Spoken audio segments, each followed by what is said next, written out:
In the heart of Brooklyn, a seemingly innocuous bar stood at the corner of Troy Avenue and Flatlands Avenue, its neon sign flickering in the twilight, offering cold drinks and a warm atmosphere. But beneath its mundane exterior, the Gemini Lounge harbored dark secrets, serving as the epicenter of one of the most brutal and notorious operations in the history of organized crime. This documentary delves into the life of Roy DeMeo, the ruthless leader of the DeMeo Crew, and the chilling legacy of the Gemini Lounge, where murder was not just a means to an end, but a methodical and horrifying routine. Roy DeMeo's background. Roy Albert DeMeo was born on September 7, 1940, in Bath Beach, Brooklyn, to Italian immigrant parents. From an early age, DeMeo displayed an aptitude for business, but his entrepreneurial spirit was soon corrupted by the allure of easy money through criminal activities. By the time he was in his teens, DeMeo had already begun dabbling in loan sharking, lending money to his classmates at exorbitant interest rates. This early venture into crime was just the beginning of a life that would become increasingly entwined with the underworld. DeMeo's ascent within the criminal hierarchy was rapid. He initially worked as a loan shark under the supervision of Anthony Gaggi, a respected member of the Gambino crime family. Gaggi recognized DeMeo's potential and introduced him to more prominent figures within the family. As DeMeo's reputation for efficiency and ruthlessness grew, so did his responsibilities.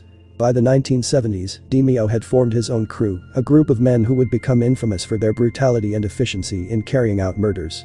The crew was an extension of DeMeo's own violent tendencies, and under his leadership, they quickly became one of the most feared factions within the Gambino family. The Gemini Lounge. The Gemini Lounge was more than just a bar, it was the nerve center of the DeMeo crew's operations. To the untrained eye, it appeared to be a typical Brooklyn watering hole, frequented by locals and occasionally hosting social gatherings. However, to those in the know, it was a place where unspeakable horrors were committed with chilling regularity. DeMeo and his crew used the Gemini Lounge as a front for their illicit activities. It was here that they planned their crimes, conducted their business, and, most infamously, carried out their murders.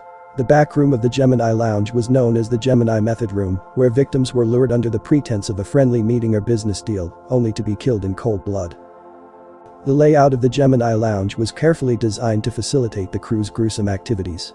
The front of the bar was where the public could see, a place that masked the sinister operations happening just beyond a closed door. The back room, however, was soundproofed and isolated, ensuring that no one outside could hear the screams of the unfortunate souls who found themselves there.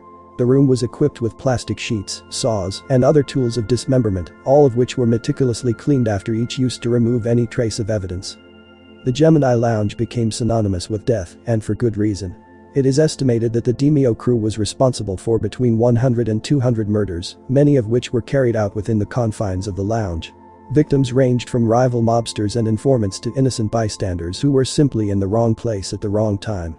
The crew's methodical approach to murder, combined with their ability to dispose of bodies without leaving a trace, made them nearly untouchable by law enforcement for years. The DeMeo crew's operations. The DeMeo crew was a well-oiled machine, with each member playing a specific role in their criminal enterprise. While murder was their most notorious activity, the crew was also heavily involved in other forms of organized crime, including loan sharking, extortion, drug trafficking, and car theft. DeMeo's leadership style was based on fear and loyalty. He rewarded those who followed orders without question, and dealt harshly with anyone who betrayed him. Loan sharking was one of the crew's primary sources of income. DeMeo had built a vast network of clients, many of whom were small business owners and working-class individuals who had fallen on hard times. The interest rates were exorbitant, and those who could not pay faced severe consequences, often ending up as one of the bodies disposed of in the back room of the Gemini Lounge. The crew's ability to collect debts through intimidation and violence made them highly effective in this line of work. Extortion was another lucrative venture for the DeMeo crew. They would target businesses, offering protection from other criminal elements in exchange for a regular payment. Of course, the threat of violence came from the crew itself, and those who refused to pay often found themselves on the receiving end of the crew's wrath. The DeMeo crew's reach extended throughout Brooklyn and beyond, and their reputation for violence ensured that few dared to defy them. Drug trafficking became an increasingly important part of the crew's operations in the late 1970s and early 1980s. DeMeo recognized the potential for enormous profits in the drug trade and began forming alliances with other criminal organizations involved in narcotics distribution.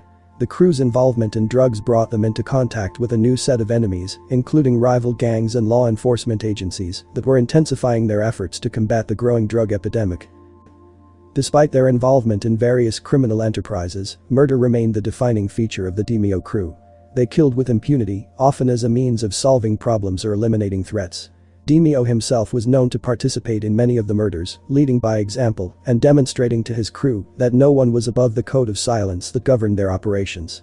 The crew's murder techniques became increasingly sophisticated over time, reflecting DeMeo's desire to avoid detection at all costs. Murder techniques. The DeMeo crew's approach to murder was methodical and cold-blooded. They developed a system that became known as the Gemini method, a process designed to kill and dispose of bodies in a way that minimized the risk of discovery. The method was named after the Gemini Lounge, where many of the murders took place, and it involved a series of steps that were followed with precision by the crew. The first step in the Gemini method was to lure the victim to the Gemini Lounge, usually under the guise of a business meeting or social gathering. The victim would be brought into the back room, where they would be greeted by one or more members of the crew. As the victim engaged in conversation, a crew member would suddenly shoot them in the head with a silenced pistol, ensuring that the death was quick and quiet. Once the victim was dead, the next step was to prevent the body from bleeding excessively. The crew would immediately wrap a towel around the victim's head, which not only absorbed the blood, but also minimized the mess that would need to be cleaned up later. This step was crucial, as it allowed the crew to maintain the cleanliness of the crime scene and avoid leaving behind any evidence that could be traced back to them. With the victim dead and the immediate aftermath controlled, the crew would move on to the dismemberment phase. Using saws and knives, they would systematically dismember the body, cutting it into smaller pieces that could be easily disposed of. The dismemberment process was carried out with clinical precision, and the crew members involved were well practiced in the art of body disposal. The remains were often placed in garbage bags and disposed of in various locations, including garbage dumps and the Atlantic Ocean. The final step in the Gemini method was to thoroughly clean the crime scene. The crew would meticulously scrub the back room, removing any traces of blood or tissue that might have been left behind. The plastic sheets used during the dismemberment were disposed of along with the body parts, ensuring that no evidence remained that could link the crime to the crew. The level of care taken in cleaning up after each murder was a testament to the crew's commitment to avoiding detection and maintaining their operations' secrecy. The Gemini method was highly effective, allowing the DeMeo crew to carry out numerous murders without leaving behind the evidence that law enforcement could use to build a case against them. For years, the crew operated with impunity, their crimes going largely undetected by the authorities. However, as the body count continued to rise, so did the scrutiny from law enforcement, leading to the eventual downfall of Roy DeMeo and his crew. Downfall and death. By the early 1980s, the DeMeo crew's operations were beginning to unravel. The sheer number of murders they had committed, combined with their involvement in other criminal activities, had attracted the attention of law enforcement agencies, including the FBI and the NYPD. Investigators were slowly piecing together the extent of the crew's crimes, and several members of the crew had begun to cooperate with authorities in exchange for leniency. The pressure from law enforcement was not the only threat to the DeMeo crew. Within the Gambino crime family, there were growing concerns about the attention that DeMeo's activities were bringing to the organization. The Gambino family, like other Mafia families, preferred to operate in the shadows, avoiding unnecessary attention from the authorities. DeMeo's violent and reckless behavior was seen as a liability, and there were fears that he might turn informant if faced with the prospect of a lengthy prison sentence. The end came swiftly for Roy DeMeo.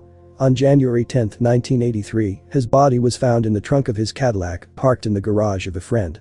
He had been shot multiple times, including a bullet to the head, in what was clearly a mob execution.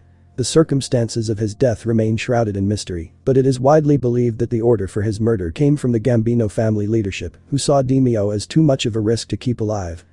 DeMeo's death marked the beginning of the end for the DeMeo crew. Without their leader, the crew quickly fell apart, with many members either turning informant or being arrested and convicted for their crimes. The Gemini Lounge, once a hub of criminal activity, was abandoned and eventually demolished, its dark history buried beneath the rubble. Legacy of violence. The story of Roy DeMeo and the Gemini Lounge is a chilling reminder of the capacity for human brutality and the lengths to which some will go to maintain power and control. The DeMeo crew's reign of terror left a lasting impact on the world of organized crime, and their methods have been studied by law enforcement and criminologists alike as a case study in the extremes of violence and criminality. While the Gemini Lounge may be gone, the legacy of Roy DeMeo and his crew lives on, a dark chapter in the annals of the American Mafia. Their story serves as a cautionary tale about the dangers of unchecked power and the inevitable consequences that come with living a life of crime. In the end, the very violence that propelled DeMeo to power was also the force that led to his downfall, a stark illustration of the old adage that those who live by the sword, die by the sword.